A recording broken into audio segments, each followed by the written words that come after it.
All right. Good morning, everyone. Thanks for joining. My name is Cam Cullen. I'm the CMO of BlastWave. This is the third webinar in our Building a Defensible Architecture series.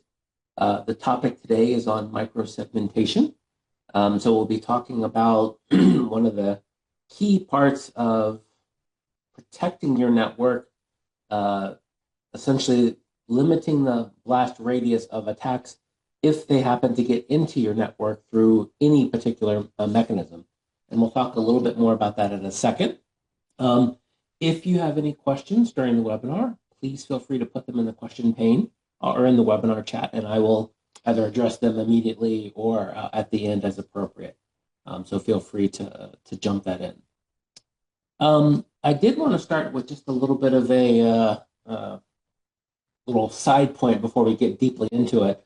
And that's basically talking a little bit about the attack that was reported by Anthropic with their Claude AI. The first webinar we did was talking about network cloaking, and the second was about credentials and secure mode access.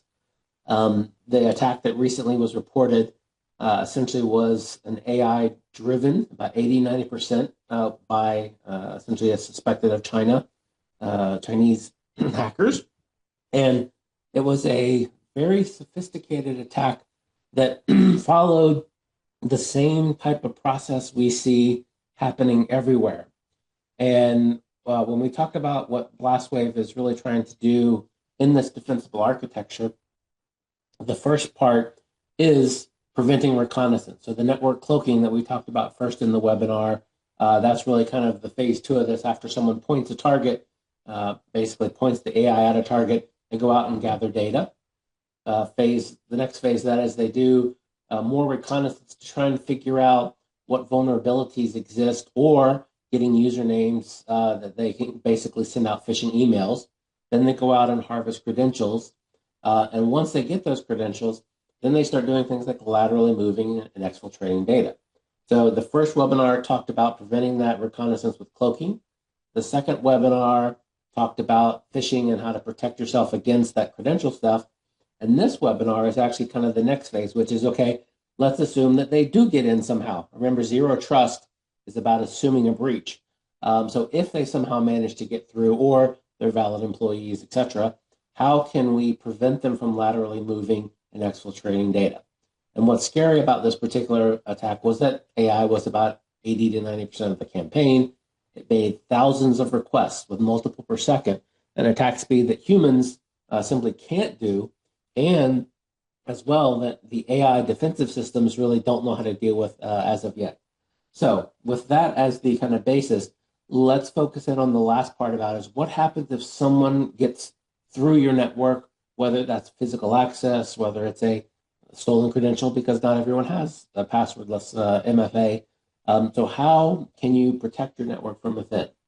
And the real reason you're doing this, especially in the OT space, is because of the organizations that have experienced at least one ransomware attack is about 79% in a recent survey. That doesn't mean that it took down their entire network, although I think I have a list now, I think, of 23 or 25 different attacks that were on OT organizations that, whether they were an IT hack or an OT hack, the entire attack took down the network itself. And one of the reasons why these things are so brutal and spread so fast and take down the entire network is that many organizations haven't done a good job with segmentation. And although 90% of organizations have adopted some form of segmentation, according to the survey done by Akamai, it's normally firewall based. And specifically, only 35% of organizations have implemented microsegmentation. Now let's kind of square this 79% of experience a ransomware attack, but yet almost all of them have done segmentation. That should kind of tell you something in the process. And the problem is that the firewall and VLAN approach to segmentation works for OT. It's kind of a big lie. Not quite liar, liar, pants on fire, but it's getting really close to that. And the problem is that these solutions are too complex, and they typically fail at the number one thing that OT networks require, which is do this without downtime because the network has to be up. And when you think about architecting a firewall-based segmentation solution, there's two things I just want to point out that are the problems for users. Number one is I found this image on the internet and it really spoke to me in this problem. Okay, if I light the match here, what segments actually burn and how will it spread throughout the network? And it's a puzzle. You don't know. You have to start doing a lot of math. Okay, if it burns end to end, which ones will do, and trying to troubleshoot firewall segmentation and why devices can't communicate in a nested firewall environment. It's very complicated and very messy. And in the OT space, where you typically have less sophisticated network managers and people that aren't doing firewalls full time because they're actually running the production line, this gets very difficult. And that complexity leads to misconfigurations, to basically, I'm just going to put an any to any firewall rule and forget that. So that's the first problem, is this complexity aspect. The second one, and I'll actually refer to an ISA Global Security Alliance diagram. They did a white paper on security for zones and conduits for OT. And one of the things they point out in this webinar, or in this white paper, is that industrial cyber assets are a little bit different than IT-oriented ones. And that is that these devices can often connect to more than one conduit. In fact, many times they can connect to multiple conduits. In fact, a PLC can easily connect to 10 or more conduits. So when you're dealing with industrial networks, one of the things this shows in this diagram, sure, you can do things very easily with a firewall from a site-to-site perspective. What happens when a conduit has to cross across locations and you're trying to make two devices be able to talk to each other in a normal way?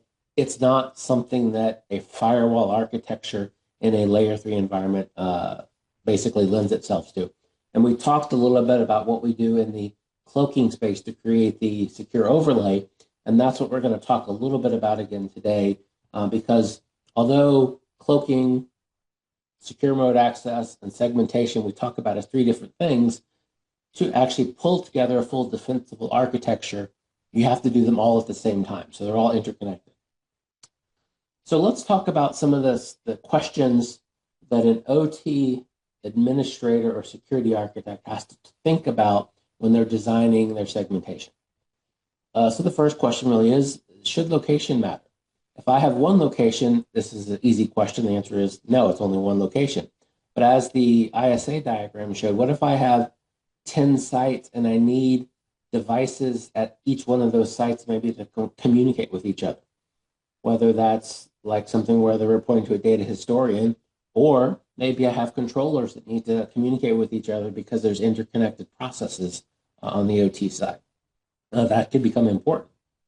The one problem that we see all over the place that causes challenges really is, do I need to change the IPs of the devices that are on my network to do this segmentation? In most cases, if the answer to that is yes, this architecture will require me to change the IPs, the segmentation simply won't be done because it's too difficult and too problematic for the users. So it will just basically not happen, and they'll put the project off and they'll get hacked and they'll say we weren't segmented, so let's do that eventually. So it's something that's going to have to happen. It's just a matter of how can I do it in a way that doesn't require me to change that. The other part where firewalls typically fail very badly is, can I prevent east-west movement? And this kind of goes with a little bit of the can I stop the bad eggs, which is my own employees who may turn rogue and go try and laterally move. But can I stop in a ransomware attack or in a escalation of privileges type attack, which is used by many of the advanced persistent threat groups? Do I need to let, in this architecture, two PLCs talk to each other? So if one PLC gets infected, if that infection vector for the ransomware is for that PLC to contact his neighbors, should I even allow that connectivity to happen? If the infection vector is from an HMI to a PLC, should I only let certain protocols talk across that to infect them?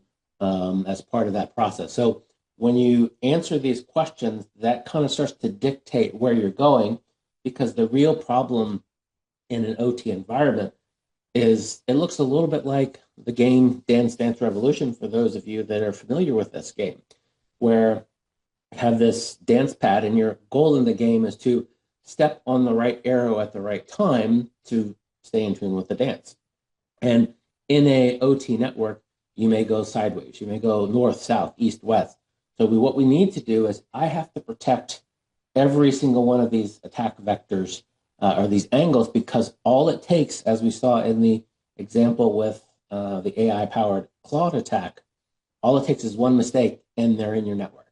So segmentation is about, if there is a mistake made, whether it's human error or device fault or whatever it is, how can I make sure that I limit that movement within my network? So what we believe at BlastWave is that you need to do 360-degree segmentation. I need to stop attacks from the north, from hackers, and Gen AI reconnaissance.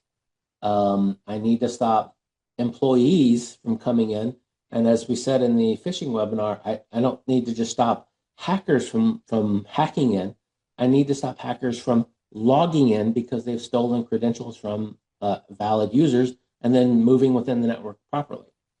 I need to stop, from the east side, malicious insiders, so people who are supposed to be there but have decided they're going to do bad things for whatever reason, whether that's they're being paid, they're leaving, they're angry, etc. I want to make sure that they can't move in.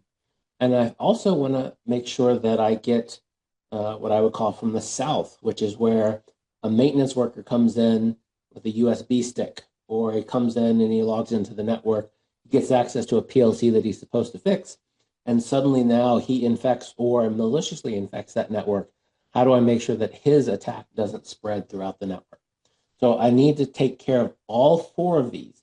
And if I don't handle all of these angles, this is where segmentation becomes crucial, to say, I want to limit how much that person comes into the network. So let's talk about how BlastWave enables this very easily.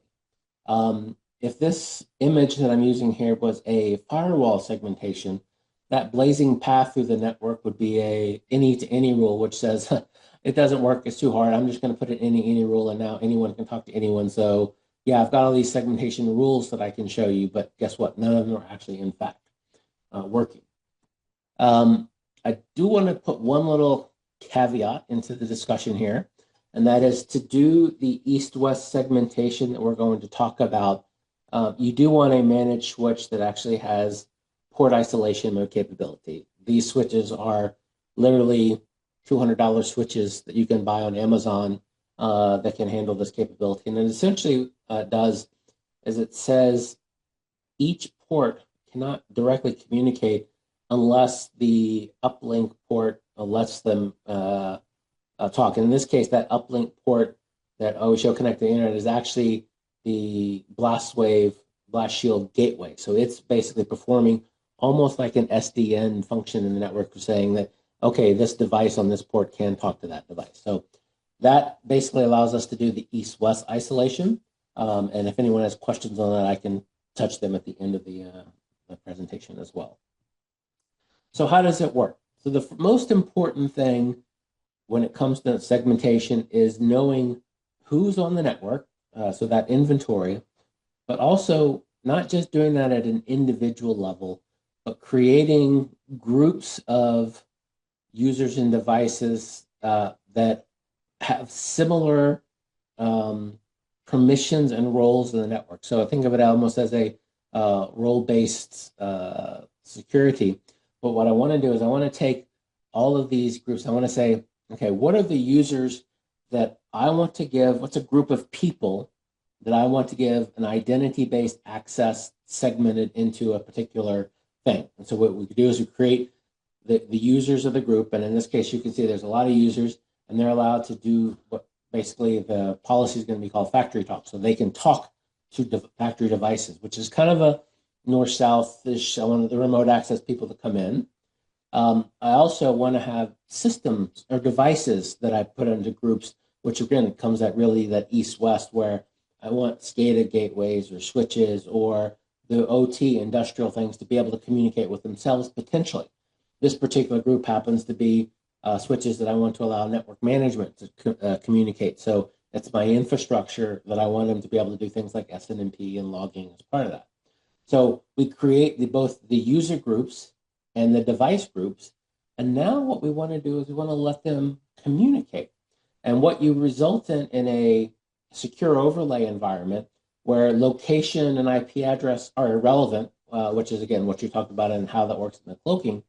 But I say I have basically the control devices. I have a supervisory zone. I may have a process zone, kind of using IEC 62443 terms. So I have all of these different users, and I have different types of users. I have admin, engineering. I may even have temporary or maybe maintenance workers coming in. And the goal is now which of these groups are allowed to communicate and what protocols are they allowed to use. So as an example, what we would now have is we're going to create a policy for each one of these, which says from which user to which user or device to user, etc. So the from and the to, and then what are the protocols or ports that they're allowed to communicate on. So this would basically say that I want to allow certain users or groups to communicate with either certain users or groups or certain devices.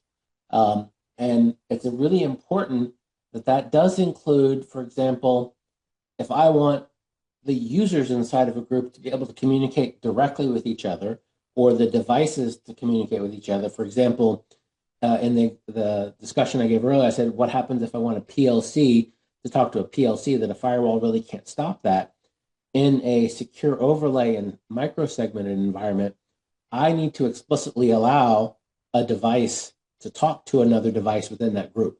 So you can't even ping a device that's sitting on the same layer 2 segment with each other if I don't have that enabled in the network. So that's a very big important point about east-west segmentation and preventing ransomware. So if I plug in a device into the network and just start trying to figure out what's out there and infect it because I have physical access to the LAN, it's still not going to work in a segmented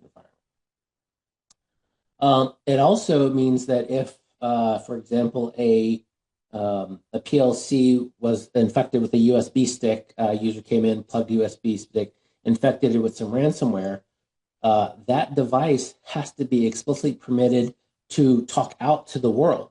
So he can't communicate to the internet, he can't communicate to any services unless he's explicitly allowed.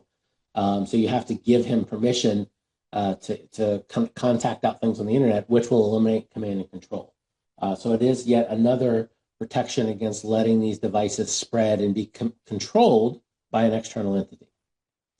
So what happens then when I kind of take those three different vectors in, is in this case, I may have the engineering users. So let's talk about the people in gold. The engineering users are allowed to talk to the control zones, the process zones, and the supervisory zones, as well as potentially the DMZ zones, because they may need to do patches and get to this story. And so the engineering users have a very specific group of devices and things that they can communicate with on the network. All of the red lines in this network, they may not be able to communicate to. And you'll notice in this case, the engineering users can't actually talk to IT on this network because that's not what they're allowed to do. They don't want them to be doing email while they're doing operations because, for example, that may mean that they could be infected with a virus or a hijacking of their TCP connections or an MFA bypass or something like that. So now they're blocked from talking out to the internet while they're doing OT. So if their connection is up, they can't talk. If we take a look at another group, so let's say in this case, I want the devices to be able to maintenance access. So in this case, I'm going to have people coming in from the remote access zone will come in and they will be able to talk to the supervisor in process, but they can't actually talk to the individual devices that are on the network itself. So these gold connections can talk to each other. And then a final access might be that, hey, the administrators of the network can talk to everyone, can talk to everything because they're trying to manage that. So in this environment, you can see we can, just by configuring policies, regardless of where someone or something is on the network, if they are like one of these users, whether they're local or whether they are remote, their access or identity is what's going to be used to control their access. They're all added to the secure overlay in such a way that it doesn't matter which location they're on, and they're able to communicate in a least privilege access fashion on the network. What's really different and unique about how Blastwave is doing this is I don't have to touch a single IP address inside those devices that are on this network. So all of those devices, the supervisory, the control, the process, and the safety, they stay as they are. In fact, what we see happen in a lot of networks is there will be a operational template applied to a site that uses the exact same IP ranges on every single site. And in a Blastwave environment, that doesn't matter because you get the underlay where you may have all of these IP addresses, maybe 192, 168, 1.x across every single site in the network, but we build this overlay, which has another IP address range. In this case, maybe it's 172.16. And now every device that needs access to this overlay or the secure communications across multiple sites will have an address on the overlay network and be able to communicate securely and not able to access the internet, to not be able to be discovered unless you enter the overlay network, which you're not allowed to do without the right identification, without the right authentication and process. So in this environment, we're combining network cloaking, secure remote access, and microsegmentation to provide a complete secure architecture for these OT sites so that hackers can't get in. Remote users can only see the things they're supposed to. Rogue employees cannot do bad things. And maintenance workers or rogue devices can't cause the rest of my network to call down. So when you're looking at putting together an architecture for your OT network, if you fail to provide this level of granularity across all four of these directionless vectors, you will have a weakness in your network that can be easily exploited, or maybe not easily, but they can be exploited by hackers to get to your network and cause ransomware, malware, DDoS attacks, all of the bad things that have been happening in the OT space, your network becomes vulnerable to. And as AI becomes more proficient and aggressive, that can be used to basically fill these volumes of attacks.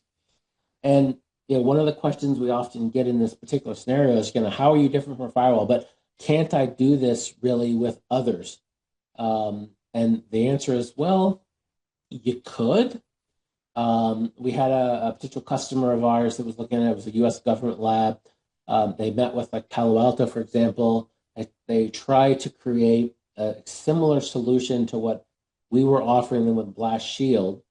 They said, well, we can't do it by ourselves with our firewalls. If we use a combined Palo Alto and Cisco solution that supports their ISE user authentication and some of their segmentation in the switches, yeah, we could probably do it for about $100,000 to $200,000 for you. And our solution was literally in the few tens of thousands of dollars to do the same thing. So it is a challenge when you try and cobble together multiple devices to cover all four of those vectors and do the segmentation properly, both north, south, and east, west, which is what we're providing here with our solution. If you're interested in seeing this in action, let us know. I will open up for questions now. It does look like I have a couple, but if you have any more, feel free to add them on, and I'll address some of the questions while other people think through theirs. And the first question is, what if I don't have that switch that supports port isolation? So if your switch doesn't support port isolation, then you lose some of the east-west protections of preventing the ports from talking directly to each other without going through the Blastwave. Obviously, again, we've talked about downtime being a problem and something that you don't want to allow. The reality is that to get a switch that does support segmentation costs even less than a blast shield gateway does. So getting that is not necessarily a cost problem. It becomes a downtime problem. So it's easily rectified to give you that segmentation, even though you may not have that switch today.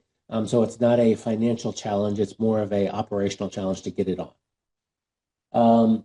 Another question is, what happens if we add a device to the network? How does that work in the segmentation?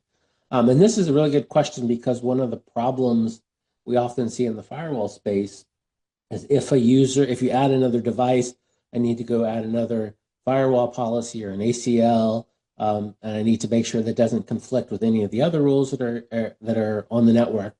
In the blast shield environment, when I add a device, if I add it to the PLC group or the HMI group or the network management group on the network, it immediately inherits all of the policies for that group, because it just simply gets added to that user grouping or device grouping on the network. So the only policy that has to be done is add the device or import the device and have it associated with a group, which is something that we do automatically during that import process, or the policy configuration where you assign the devices to a group.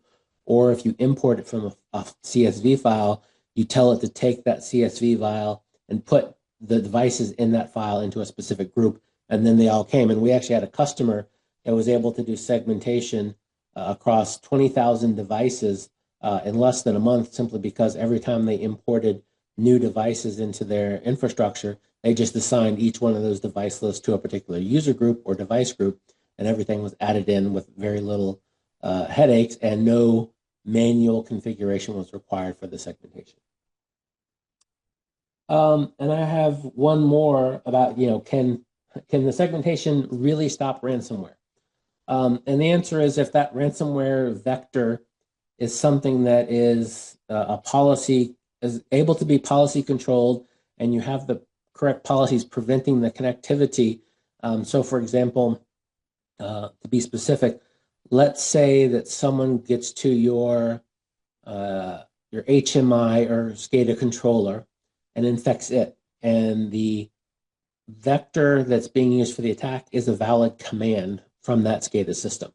So the SCADA system is allowed to talk to the devices on the network. So in that particular case, if that device is done and the protocol that's being communicated is valid, that's something that is a problem, because we could stop it from talking to another SCADA system potentially, but we can't talk the SCADA system from performing valid operations.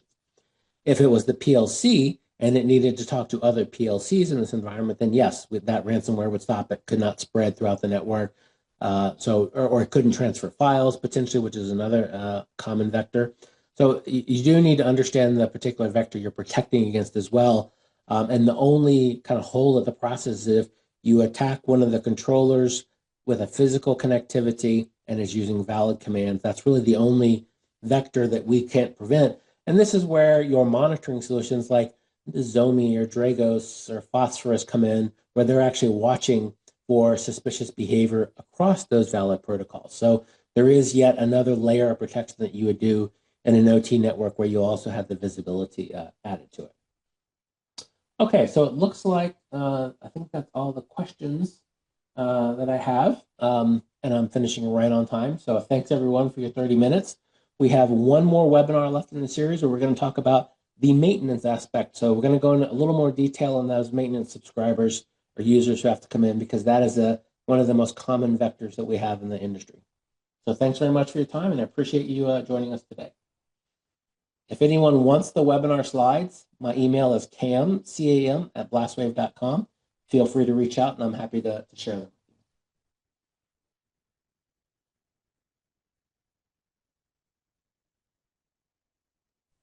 Great job,